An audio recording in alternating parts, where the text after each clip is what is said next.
Vamos lá, meus irmãos, vamos lá. Começando aqui, nossa terceira aula de metodologia científica e gestão eclesiástica. Hoje será a nossa primeira aula de gestão eclesiástica. Já oramos, como é costume? Mais uma vez, graça e paz. Graça e paz, Deus abençoe a todos. Graça e paz. Amém, graça e paz. Graça e paz a todos. Demos 2 dias de aula sobre metodologia científica. Eu creio que foi útil. Eu creio que eu abri um leque para os irmãos. E qualquer dúvida, continue me procurando nos nossos canais particulares. E hoje nós estaremos continuando aqui esse módulo, que ele é composto de metodologia científica e gestão eclesiástica. Mas a partir de hoje, eu pretendo ainda dar mais 7 encontros, com hoje 8 encontros. Então, somando 10 encontros dessas duas matérias, tá bom? Que está dentro desse módulo. Então, hoje, nós estaremos trabalhando em cima de gestão eclesiástica, e vamos trabalhar durante alguns dias, e vai ser muito, eu diria, desafiador. Tá bom, meus irmãos? Ok.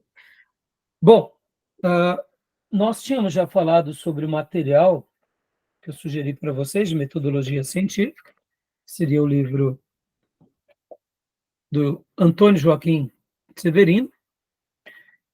Passei para os irmãos o trabalho que vocês terão que fazer, principalmente os irmãos que não fizeram essa matéria de metodologia científica no passado, né?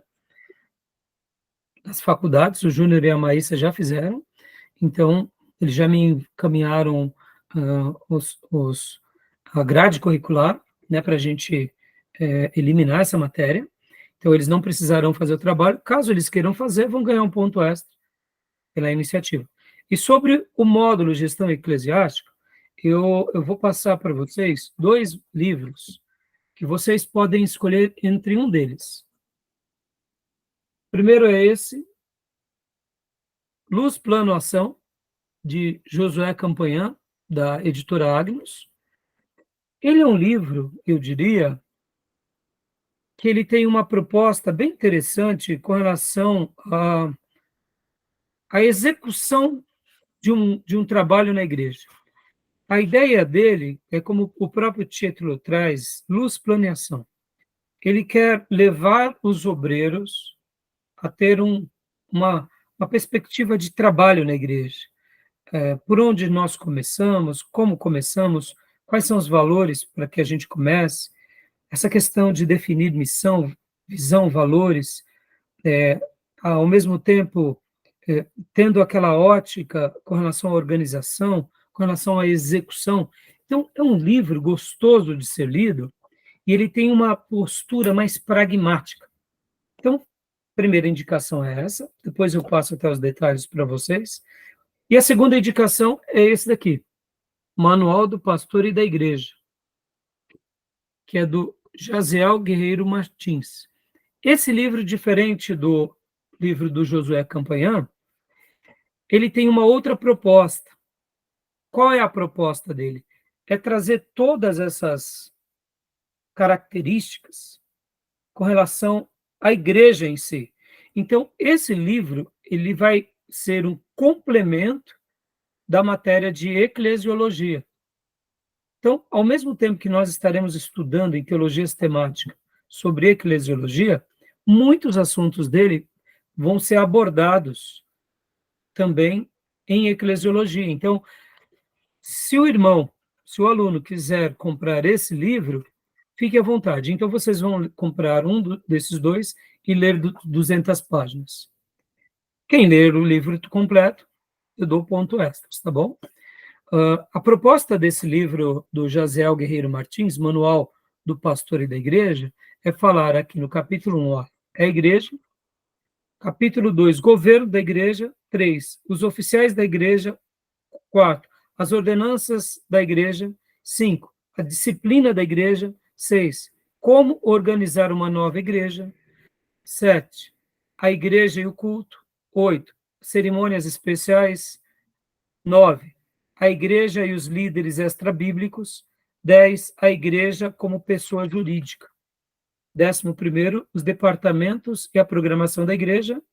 12º capítulo, a vida pastoral. Ou seja, um pastor, naturalmente, com certeza vai ter uma inclinação de ter esse livro, porque ele vai ser uma boa referência quando a gente tem alguma dúvida sobre alguma coisa, por exemplo, as questões de estatuto, as questões de atas, regimentos internos.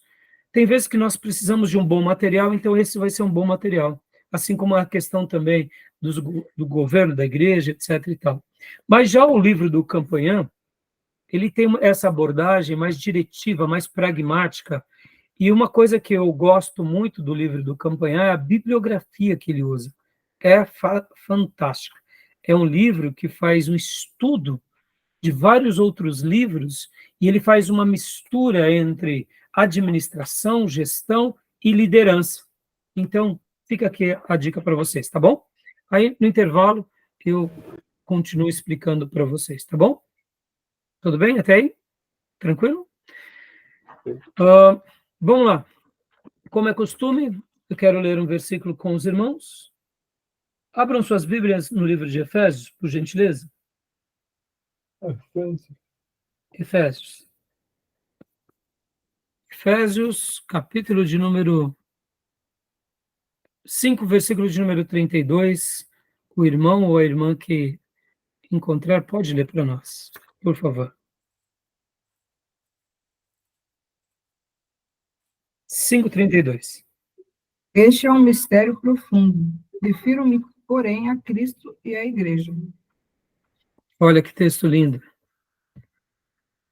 Aqui Paulo, fazendo o seu ensino sobre a igreja, sobre a família, sobre o matrimônio, ele acaba falando sobre o mistério da igreja.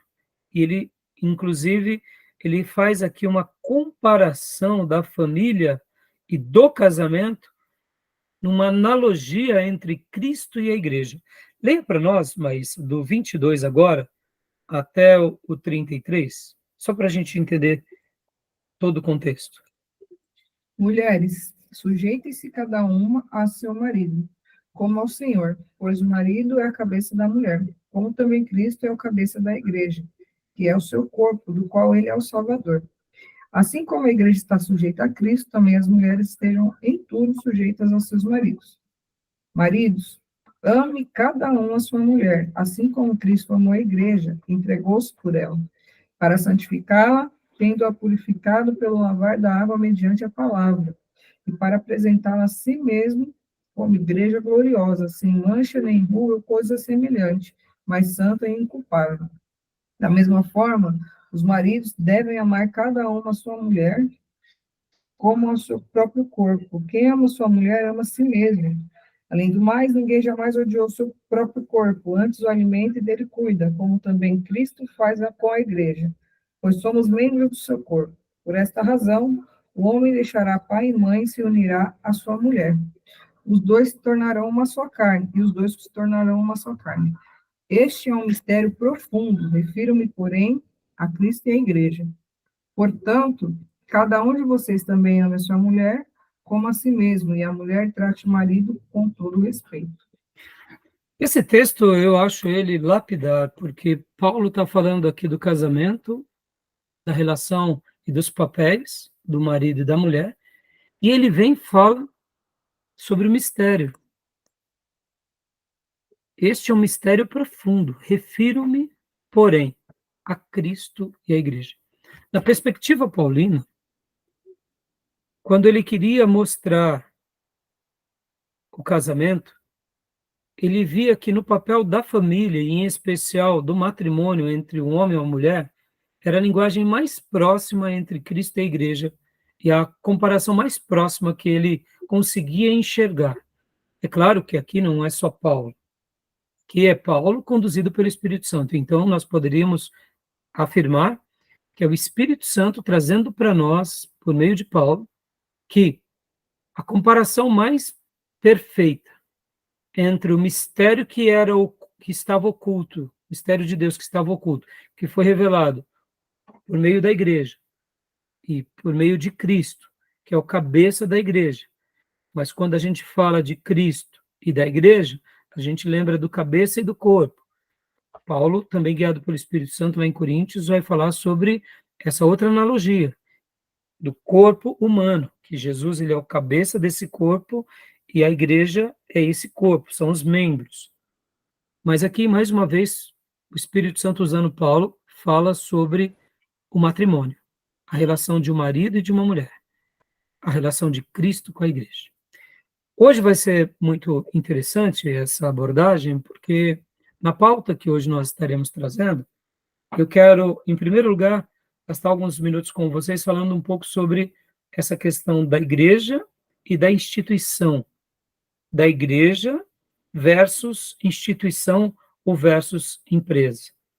Depois, eu vou estar utilizando o material aqui, que inclusive é dado no nosso curso básico. Só vou mostrar para vocês o índice dos assuntos sobre o tema da administração eclesiástica e logo na sequência nós estaremos indo para o material do slide do professor Marcelo Meireles. E aí a gente vai estar trabalhando em cima disso, em cima do material dele, dos slides, e, claro, eu vou estar apresentando outros acréscimos aqui com vocês, tá bom? Tudo bem? Até aí? Ok. Ok? Alguma dúvida, alguma pergunta, Tranquilo? Então, meus irmãos, agora, então, em primeiro lugar, logo depois dessa leitura tão linda, né? Eu queria falar um pouco sobre essa questão da igreja e da empresa. Porque quando falamos sobre administração eclesiástica ou gestão eclesiástica, é muito fácil a gente se perder, porque principalmente a linguagem empresa, instituição, ela é muito conhecida por todos nós. Quem aqui não trabalha numa empresa já teve experiências com várias empresas, ou você tem várias empresas que você é cliente, que você usufrui dos seus benefícios, das suas criatividades, né? Podem ver hoje, nesse mundo tecnológico, o que representa para nós um smartphone, um notebook, um computador, é praticamente uma pessoa que tem um smartphone, ele tem interação social nesse mundo digital, nesse mundo tecnológico. Então, as empresas, mesmo que nós não trabalhemos numa empresa, mesmo que sejamos autônomos liberais, ou, no meu caso, um sacerdote de tempo integral, eu preciso de várias empresas que nos servem, ou como pessoa mesmo, família, ou mesmo como igreja local. A gente precisa de fornecedores, precisamos de equipamentos, precisamos de tecnologia, de materiais de limpeza, né, de alimentos e tantas coisas. Então, percebam que a linguagem empresa é uma linguagem muito, mas muito comum nos nossos dias. E por que eu estou usando esse termo aqui, empresa, instituição? Porque é muito fácil a gente se perder como igreja, trazendo a nossa igreja para que ela se torne numa empresa. É muito fácil, porque, como eu disse, temos as escolas, quando não são escolas públicas, são particulares, as particulares têm esse viés de empresa. Temos as universidades públicas e as universidades particulares, que têm essa característica de empresa.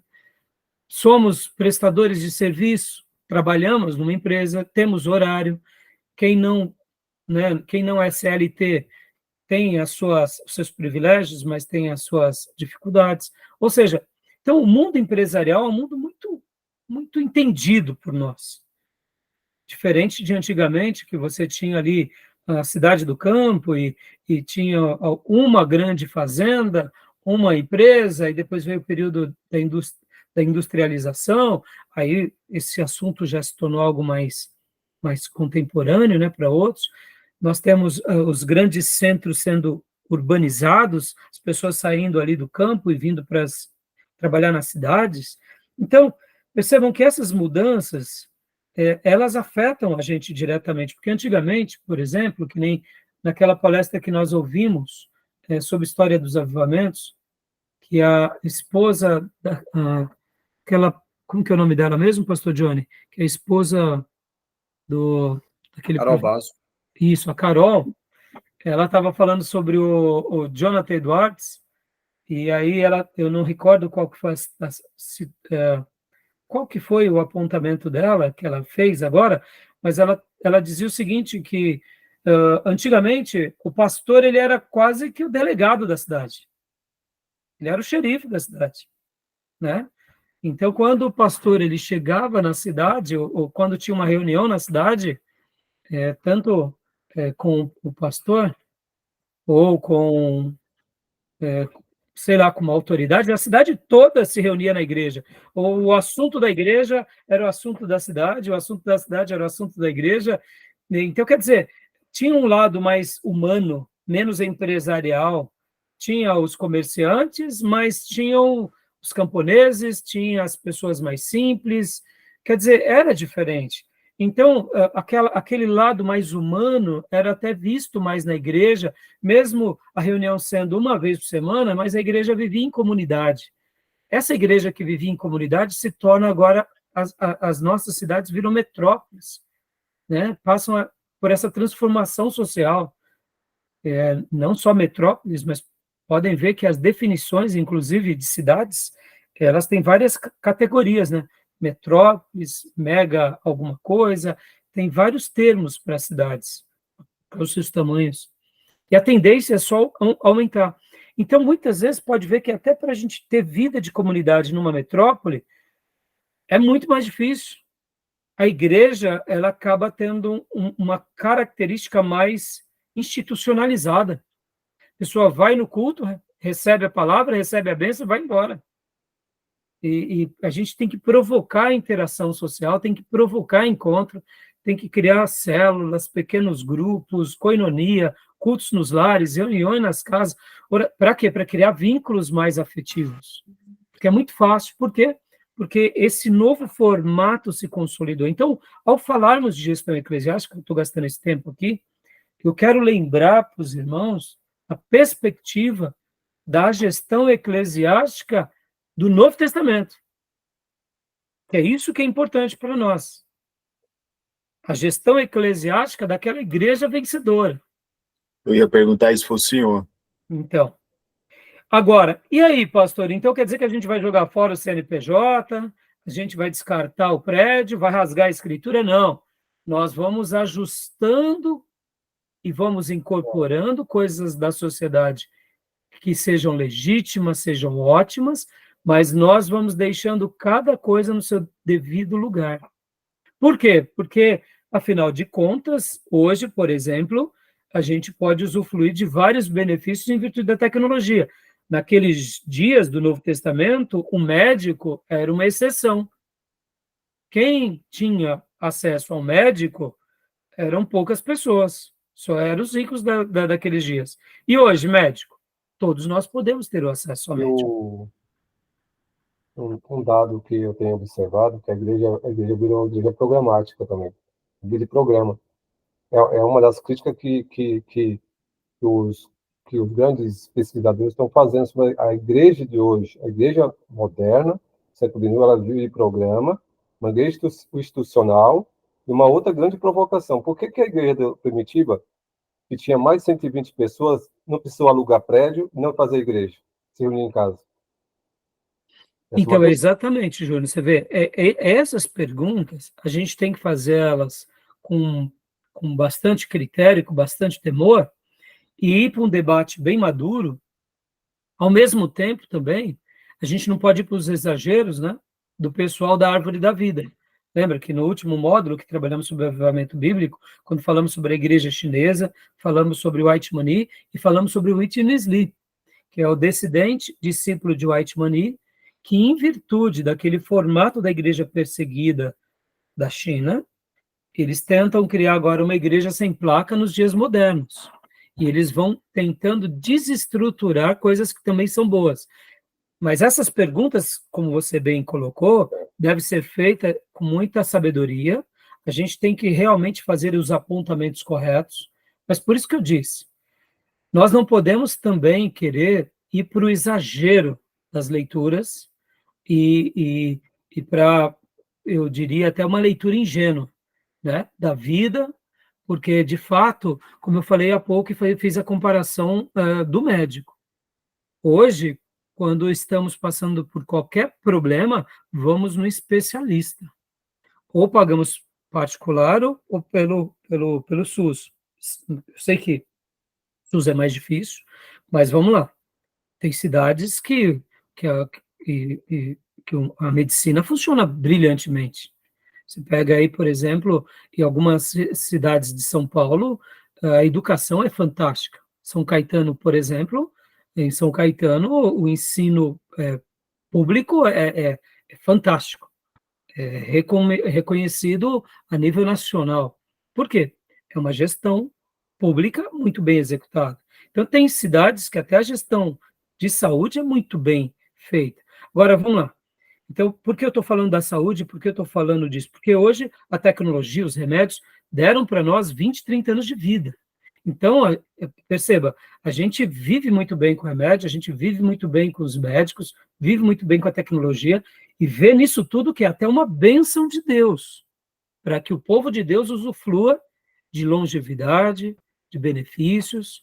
A gente não tem aquela fé míope, cega, vesga ou ingênua, né? Então, por isso que eu fiz esse comentário agora sobre essa questão da evolução, dessa transformação social de cidades campesinas para cidades que agora se tornam industriais, metrópoles, megalópolis, e aí vai, e mostrando essas mudanças e colocando a igreja, porque ao falar sobre a administração eclesiástica, eu não quero estar aqui trazendo uma abordagem seca e técnica, mesmo sabendo que existem partes da igreja que elas são secas e técnicas. Por exemplo, a questão legal de uma igreja, a questão jurídica de uma igreja, a questão também contábil de uma igreja, ela é seca, não tem segredo nisso, tem que existir, mas ao mesmo tempo nós podemos dosar com a fé, com o temor, com o zelo, com aquela piedade bíblica do Novo Testamento.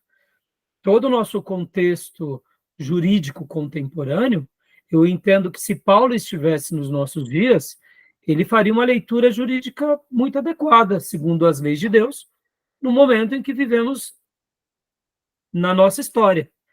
Ele ia contra-argumentar a partir da Bíblia, tanto na questão legal, quanto na questão matemática. E é isso que a gente tem que fazer. Nós temos que ter essa visão, eu diria, bem ampla, para a gente agora não ir apenas para a gestão ou administração e nos tornarmos aqui frios. Então, eu quero, ao mesmo tempo, trabalhar nessa parte, mostrando todos os seus meandros, mas, ao mesmo tempo, eu quero mostrar, olha, a nossa origem é aquela, os nossos propósitos são aqueles. Se nós perdermos aquilo de vista, a gente perdeu tudo.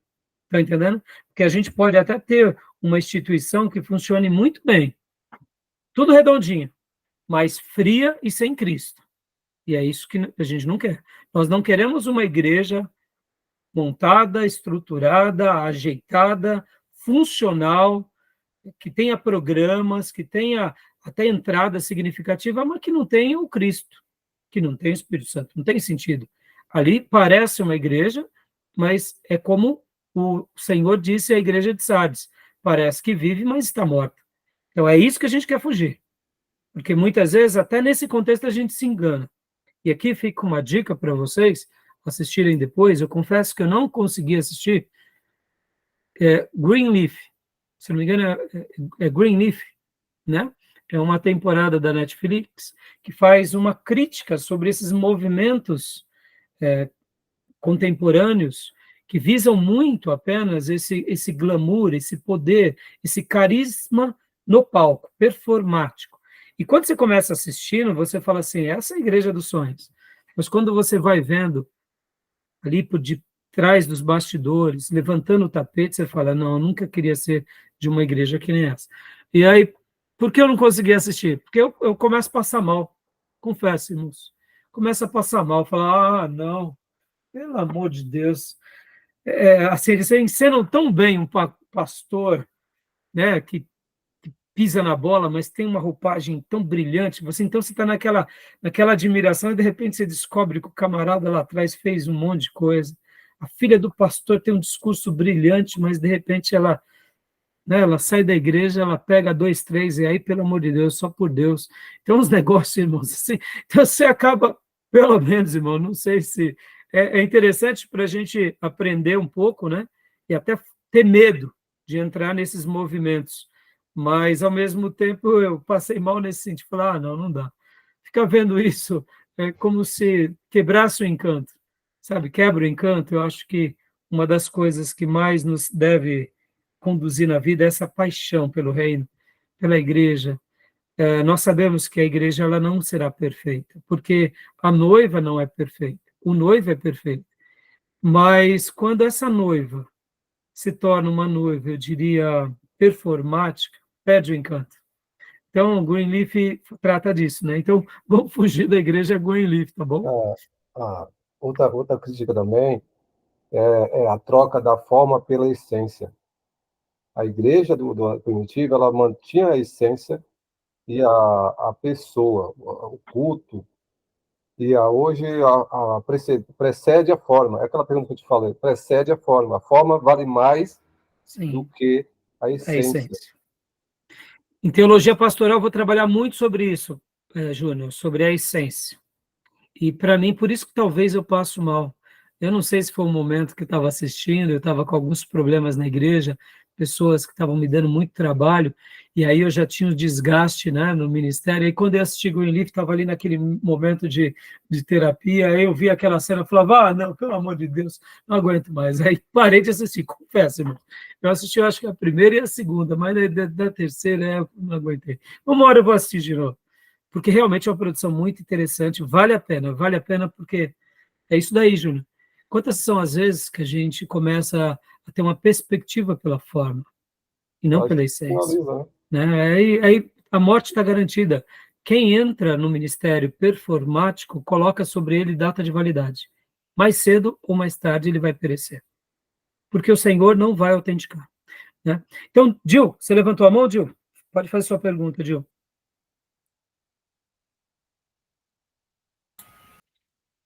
Ô, pastor, eu vejo que nos nossos dias, assim, e até incluindo também nós como igreja, eu vejo que nós somos mais instituição do que a igreja espiritual, aquela que Cristo falou, as portas do inferno não prevalecerão contra a minha igreja.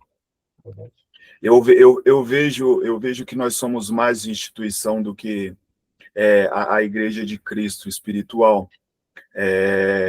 E assim, não sei se o senhor concorda comigo, mas eu percebo que a instituição tem sido um ponto negativo para a igreja espiritual, porque, na verdade, tem sido o calcanhar de Aquiles da verdadeira igreja, porque são tantos que atacam a igreja verdadeira de Cristo por conta da instituição, por conta dessa igreja, empresa que o senhor acabou de citar. Eu acredito que tem sido assim um calcanhar de Aquiles da igreja verdadeira. Sim, O mas senhor isso pode me não é... corrigir se eu estiver também Sim, não, equivocado. você tá completamente correto, Gil. E, Gil, mas isso não é somente agora, viu? Depois de Constantino, até Constantino, qual que era a porta de entrada para uma pessoa ir para a igreja? Era o novo nascimento. Naquele vídeo que nós compartilhamos na aula de avivamento, que o Hernandes Dias Lopes prega sobre avivamento, ele fala isso, que até Constantino, a porta de entrada era o novo nascimento, era a conversão. Depois que Constantino oficializa que o cristianismo é a igreja,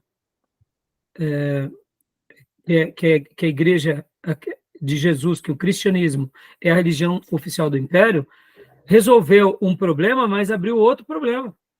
Porque antes de Constantino, os imperadores não eram todos, né, irmãos? Mas havia uma perseguição muito grande aos cristãos. Então, quando a pessoa tomava a iniciativa de ser cristão, ele sabia que ele estava indo contra a sociedade e contra o Império Romano, principalmente se o imperador fosse vaidoso ou fosse um tirano. E o que acontece? No momento em que Constantino oficializa, o cristianismo passa a ser parte agora da sociedade. Então, quando Constantino oficializou, ele resolveu o problema da perseguição, mas a igreja agora passa a ter um outro problema, porque agora você nasce no império, logo você já pertence à religião oficial. Então, não era mais uma questão de conversão, agora era uma questão mais política religiosa. Logo, o poder e as influências e a institucionalização também começaram a ter, eu diria, as ciladas foram para o outro lado, o diabo criou outra estratégia. Então, perceba que hoje é aquilo lá, o diabo sempre vai se levantar contra o povo de Deus, só vai mudar a roupagem. Hoje nós temos uma roupagem que é essa igreja institucionalizada, essa igreja, eu diria, empresa, essa igreja funcional, mas que é uma igreja morta. Então, de fato, hoje, exatamente, você não está errado na sua abordagem, pode ver que nos grandes períodos de perseguição, porque a igreja de Jesus ela acaba vencendo, crescendo, porque só sobra o que de fato é genuíno, é verdadeiro. Não, as pessoas deixam a performance, né? Eles agora se tornam apenas essência, né? Na perseguição é só essência. E nesse momento, eu diria, de liberdade, a performance vale mais do que a essência.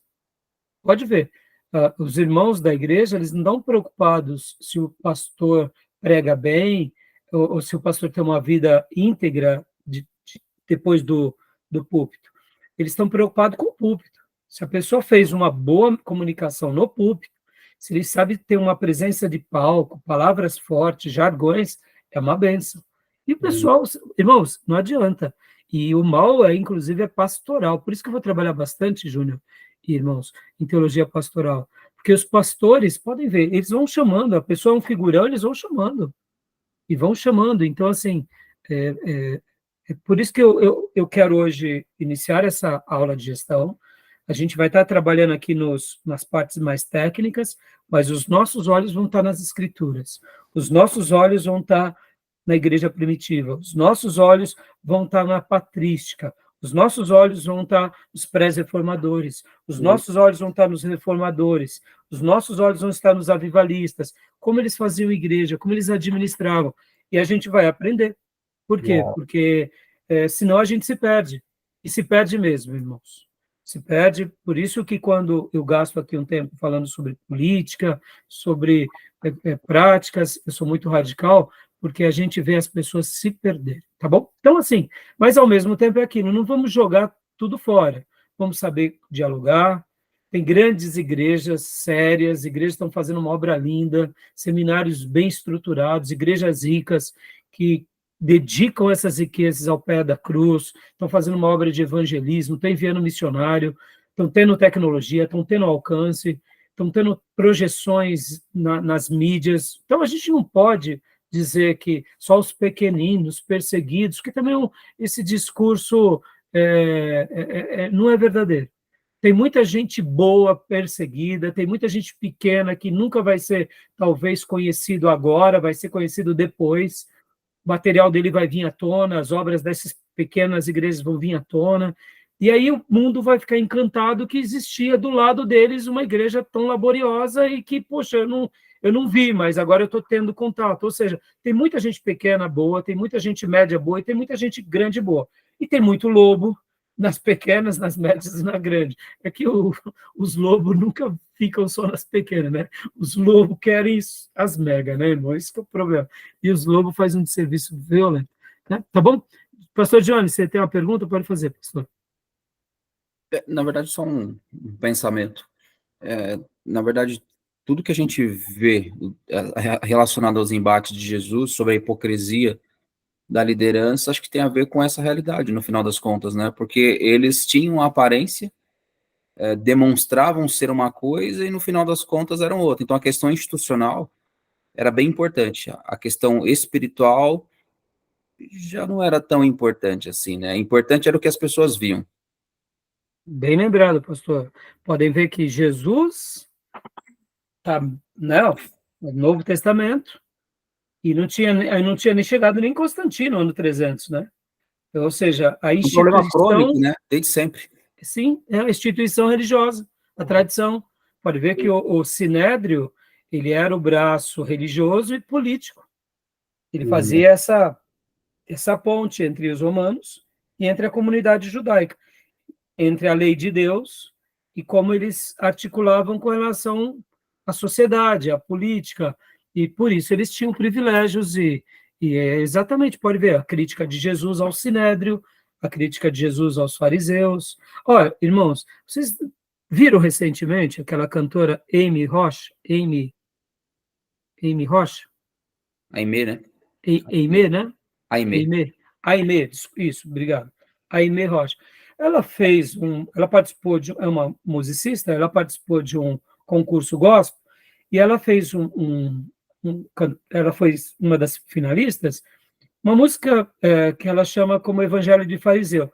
E não deu uma discussão política, bobeirada, uma menina piedosa. Bom, até onde eu sei, crente de uma igreja lá de Belém do Pará, uma menina que se converte, ela tem uma experiência linda, inclusive, em virtude dessa notoriedade dela, ela inclusive fez a leitura de uma carta, porque ela precisou até... porque começou a ter... O pessoal de direita começou a criticar ela porque falou que ela estava defendendo o pessoal de esquerda, aí o pessoal de esquerda criticou ela, aí virou uma... A música dela é Evangelho de Fariseu. Tem coisas... Você vê, a gente está num momento de tanta confusão. Uma menina fez um hino, eu não sei se ela tem uma ideologia política, eu não conheço, mas ela fez uma letra, a letra da música dela é bem interessante, eu particularmente gostei. E, assim, é uma menina que... É uma mulher, né, no caso, eu me digo menina, 20 e poucos anos, que a gente precisa de orar por ela, para Deus continuar usando ela, para que ela se mantenha firme, para que ela seja sal e luz, para que ela tenha realmente projeção, para que por meio do evangelho ela ganhe muitas pessoas. Mas perceba, até nisso hoje a gente está num momento de tanta confusão. A pessoa não pode falar evangelho de fariseu, que aí, aí vão olhar, mas você é o quê? Aí quer dizer, você não, se tornou tão difícil até o diálogo, né? Você vê como que as pessoas misturam tudo, né? Como o pastor Johnny lembrou, Jesus ele criticou os fariseus. Nenhum problema, a gente tem que criticar mesmo. A gente tem que pensar se a gente está sendo fariseu. Ué, qual o problema? E se a gente estiver sendo fariseu? A gente tem que pedir perdão, né? Para a gente voltar atrás. Então, beleza, eu gastei um tempão, irmãos. Então, vamos agora aqui. Deixa eu passar para vocês, ó, um pouquinho só do assunto. Eu vou trazer aqui um índice para os irmãos. Tudo bem até aí, meus irmãos? Beleza? Tranquilo? Ok. Ó, só para vocês terem uma ideia da estrutura do que a gente vai falar durante esses dias. Aqui, esse material é do núcleo, o NCO, ele é uma apostila que nós demos durante vários tempos para o curso do básico. É uma apostila bem objetiva que o professor Sandoval criou e presenteou à Convenção Batista Nacional para a formação de obreiros. Ela é muito boa, inclusive a gente utiliza ela. Só para vocês terem uma ideia, essa apostila é de administração eclesiástica. Aqui é só a capa, né, que o professor Sandoval, certa ocasião, me encaminhou. Então, só para vocês terem uma ideia, ó. Estrutura jurídica, estatuto, vai falar agora sobre toda aquela parte legal, né, denominação e etc e tal, patrimônio, tudo que tem no estatuto, regimento interno, ata de uma organização de uma igreja, ata de uma ordenação de um ministro, como funcionam as assembleias, as atas gerais, ata de eleição de uma diretoria, secretaria, ficha de membros, carteirinha de membros, cartão de visita, certificado de batismo, boletim, carta aos novos decididos, igreja, aí aqui ele vai gastar uma parte falando sobre essa igreja, Igreja Batista Brilho Celeste, cartas de boas-vindas aos visitantes, vem a parte da tesouraria, envelopes de dízimos e ofertas, envelopes de contribuição. Hoje nós temos o Pix, irmãos. Pix foi uma maravilha, pelo amor de Deus.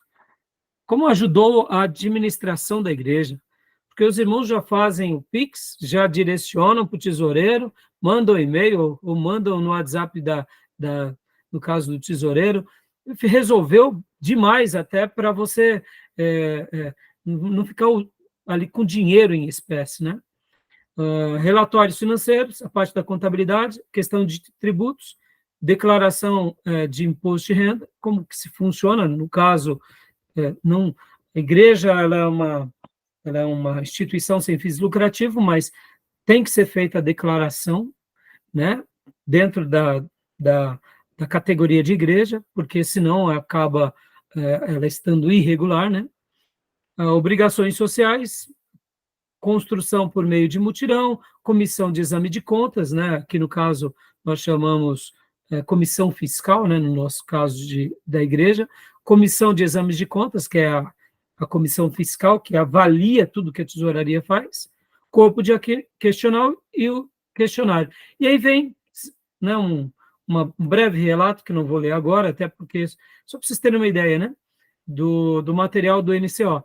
Então, a gente dá esse material do curso básico. No curso básico, nós damos essa apostila todinha, pelo menos era o material que nós usávamos, né, anteriormente. Podemos até mudar, porque houve algumas mudanças lá na convenção, sobre algumas questões dos materiais, né, o pastor Sandoval, ele não está mais cuidando disso, mas aqui eu só quis apresentar para vocês os assuntos, né, o esqueleto, o organograma do que a gente vai tratar, tá bom? E agora vamos para o slide do nosso querido professor, que é o professor Marcelo Meirelles, tá bom? Eu vou passar aqui para vocês agora. Tudo bem sobre o material apresentado há pouco? Alguma dúvida, alguma pergunta, meus irmãos? É típico esquema de uma igreja institucionalizada, né? Sim, não deixa de ser uma igreja institucionalizada, né, Júnior? No entanto, você concorda, Júnior? Vamos lá, vamos limpar aqui. Vamos pegar esse peixe, né, que é um peixão, vamos tirar a escama, vamos cortar aqui, né, as partes, né, arrancar o rabo. Você concorda que é institucionalizada? É. Mas no momento em que a gente vai para a igreja, literalmente, sem ter esses trâmites, vamos pegar só 2 trâmites agora. A questão das finanças e a questão da estrutura, por parte do estatuto e por parte da ata de fundação, etc. e tal. Você concorda que a gente também abre precedente para que esse grupo que está se reunindo, os lobos, deitem rolas sobre ele? Porque pensa assim, Júnior, nós estamos aqui entre seminaristas.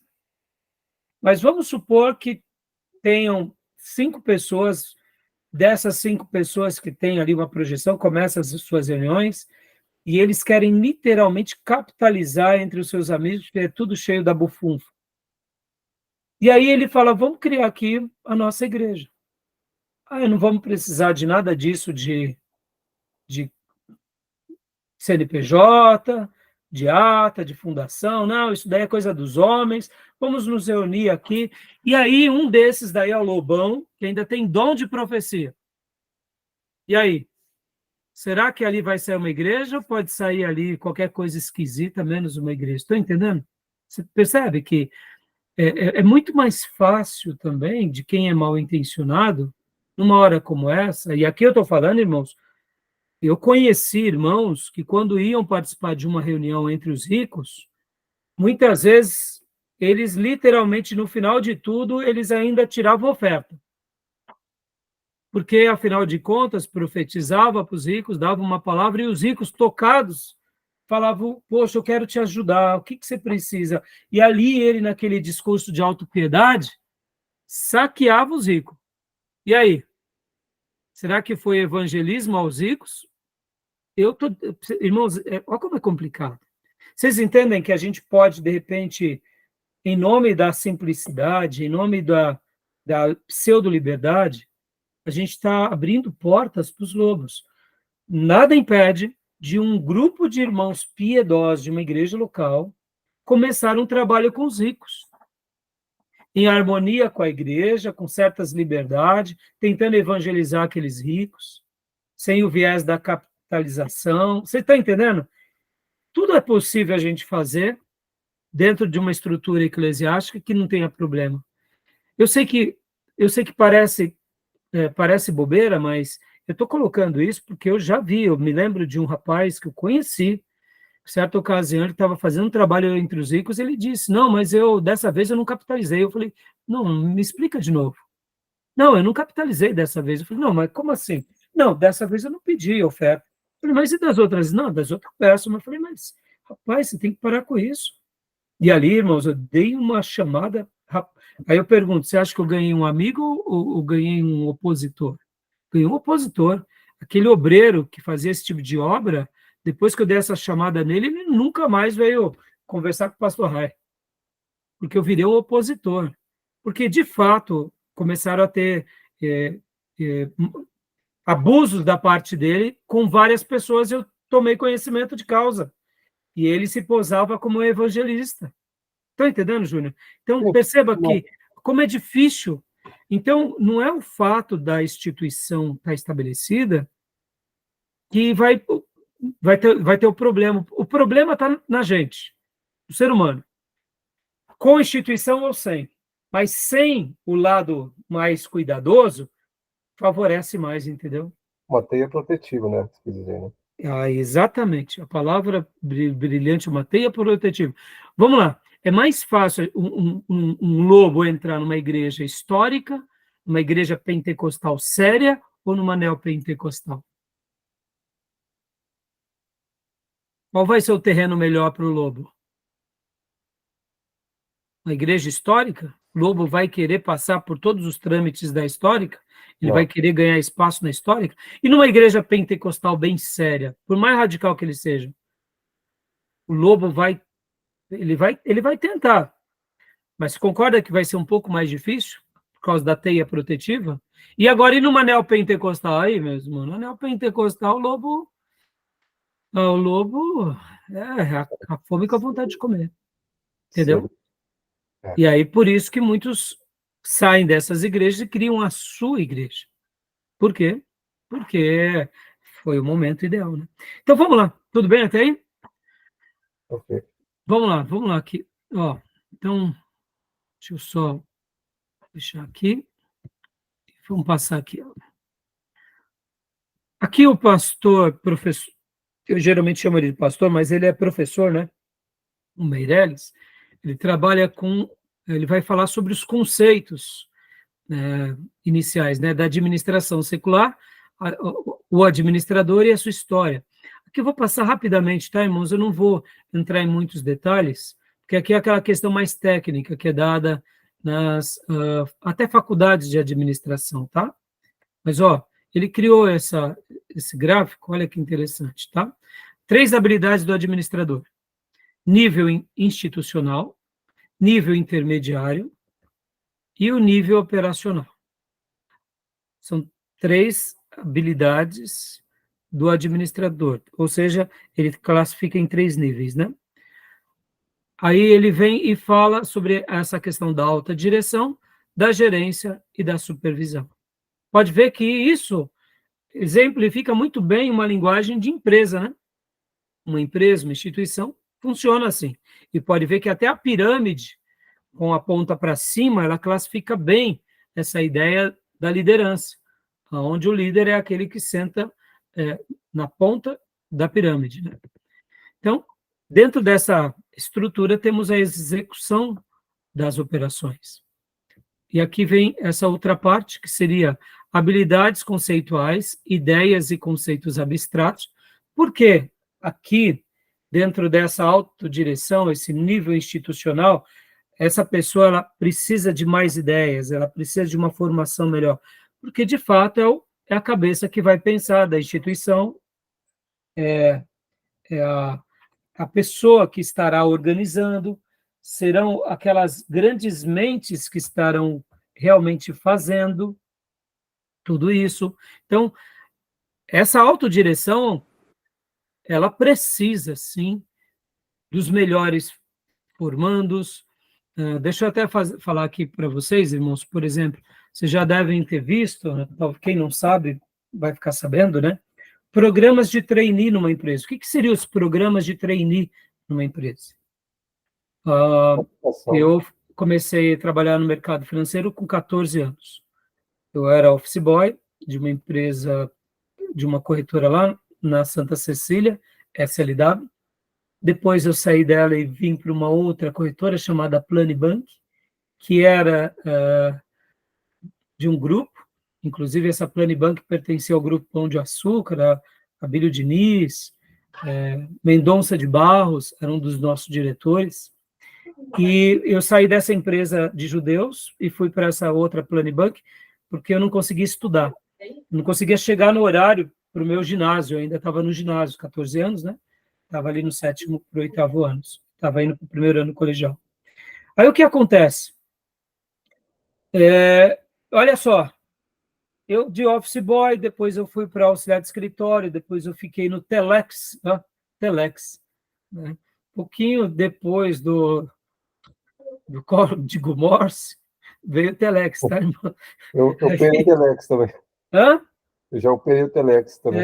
Talvez os mais novinhos aqui nem sabem o que é o Telex. É interessante. Irmãos, o Telex literalmente uma máquina de escrever interligada por fio de A rede. telefone, né? Em que a outra máquina, do outro lado, no momento que você mandava o Telex, era digitado o que você digitava aqui, lá no Japão, na Ásia. Então, imagina, você mandava um documento para um outro país, em via de telefone. Então, poxa, aí eu fui para o Telex, lá no Telex eu fiquei durante um bom tempo, e meu desejo era conhecer o pregão. E aí eu fui atrás e consegui me tornar auxiliar de pregão, virei operador de pregão, e aí fiquei mais nessa área mais financeira mesmo. Com 16 anos eu fui para lá, e com 17 anos me tornei operador de pregão. E aí minha carreira foi no pregão da Bolsa. Depois de vários anos, me tornei, com 25 anos, gerente de um banco, e ali consolidei como gerente. Meu último cargo foi gerente de pregão. Mas percebam, olha, eu tive que ralar que nem um condenado para ir escalando degrau por degrau para chegar à gerência. O que é um trainee? Trainee é o seguinte, vamos aqui pegar um caso aqui, né? A filha do Júnior, por exemplo, ela faz advocacia, né, Júnior? Então, ela já está estagiando, já, né, Júnior? No tribunal. Já está no tribunal. Mas vamos supor que ela fizesse engenharia ou administração numa federal. E aí ela está ali para estagiar. As grandes empresas separam agora o quê? Vagas para esses meninos serem os trainees, ou seja, eles estarão pegando cargos, e serão treinados nessa alta direção. Eles já começam a ser treinados ali a nível de gerência, capacitação, para ter uma visão da empresa. Por exemplo, eu lembro que, enquanto eu ralei quase 20 e poucos anos para chegar na gerência, muitas vezes eu conhecia um menino que estava vindo lá da Poli, 5º ano de Poli, outro fazendo outra federal, que eles já estavam sendo trainee a nível de gerência, tipo assim, no meu pé, de igualdade, para passar por várias áreas do banco, área operacional, área jurídica, área não sei o quê, e a melhor área que ele se destacasse, ele já ia ser ali nomeado gerente, ou, quem sabe, até diretor. Ou seja, ele já vai lá na frente. Aí você fala, isso é injusto? Não, não é injusto. Por que não? Porque o currículo dele é um menino que tem 22 anos de idade, praticamente, está sendo formado numa federal, fala 3, 4 idiomas, um network maravilhoso, já viajou pelo mundo. Ou seja, é uma pessoa que tem uma habilidade conceitual, de conhecimento, muito mais do que qualquer outro. Então, percebam que é separado a dedo essas pessoas nas empresas. Por quê? Porque tem que ser assim mesmo. Eu tinha um conhecimento na prática do que era um pregão, mas eu não tinha um network de um moleque de 22 anos que falava 5 idiomas e não sei o quê, viajou para não sei quem com quem, conhece os donos dos bancos, toma chá com a vice-presidente lá do Banco Central. Quer dizer, onde eles estão? Percebam que parece que, mas há uma acepção, mas há mesmo. São os mais competentes, os que têm melhores currículos, os que estão num network mais favorável. É assim mesmo, empresa é assim, tem que ser assim. Porque você não queria... Vem cá, vamos lá. Deixa o simplismo agora. Você tem um banco, você ralou, que nem foi aí no caso do Nubank. Você criou o seu banco digital, ele cresceu, agora você tem 5 vagas para 5 futuros diretores. Você vai buscar essas pessoas aonde? Nas ONGs, nos grupos sociais, nos bairros, ou você vai nas universidades, nas melhores do país? Pô, mas não precisa nem falar, né? O meu banco, eu quero as mentes mais brilhantes. Não menosprezando essas outras pessoas, mas percebam, então, essas habilidades, elas são selecionadas a dedo mesmo. Tem que ser assim. Mas e aí, na igreja, pastor? Na igreja a gente pode unir o útil com o agradável. Estou carregando problema aí, que você está falando, aí está tratando de questão do mundo. Aí de mundo. Sim, Só que aí, na crítica à igreja institucionalizada, isso está projetando para a igreja. É isso que eu estou falando. sim. Quando Jesus pegou pessoa, olha os homens que ele pegou. Então, mas Olha é lá onde quem eu... era eles. Sim, perfeito. E por isso que eu estou falando aqui, Júnior, as 3 habilidades do administrador, e estou falando mais como que funciona na sociedade. Por isso que a minha abordagem é... E agora, pode ver, o que eu quis dizer, e na igreja? Na igreja a gente pode fazer uma ponte. Vamos lá. Como assim uma ponte, pastor? Ué, o que a gente está fazendo aqui? Estamos nos treinando para quê? Para se tornar o quê? Obreiros do quê? Obreiros competentes. É óbvio que a igreja, você seleciona todo tipo de pessoas para o ministério. Você não fica fazendo acepção de pessoas. Mas, hipoteticamente, se nós tivermos 2, 3 meninos brilhantes na igreja, na área da administração, na área da contabilidade, na área do direito, a gente não vai chamar para perto para nos ajudar da parte administrativa? Qual o problema?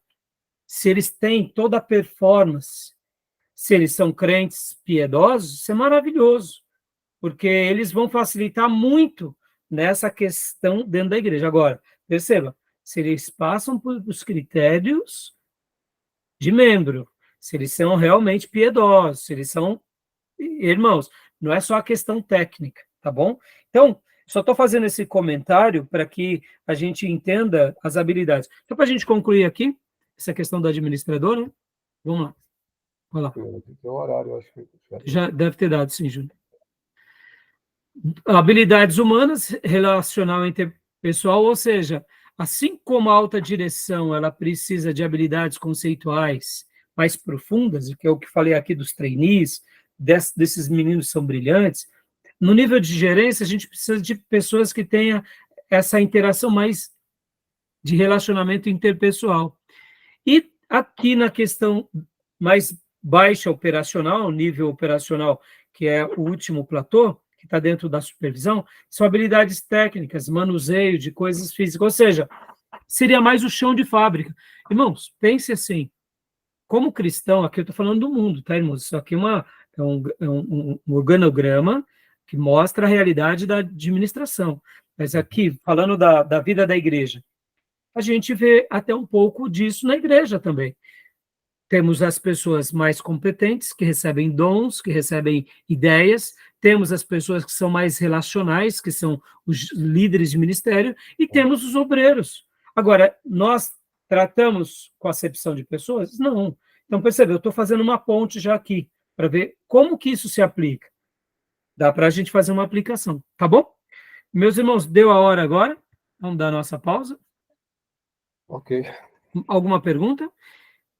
Tranquilo. Não? Irmão, aqui é a aula do nosso querido professor Meirelles mostrando a administração, tá? Eu vou correr agora na nossa segunda chamada, porque são coisas mais conceituais e mais da vida de administração, mas é importante a gente conhecer também, tá bom? Beleza, meus irmãos? Querem fazer alguma Ok. pergunta, alguma dúvida? Não. Não? Tranquilo? Então, eu vou encerrar aqui a chamada, tá?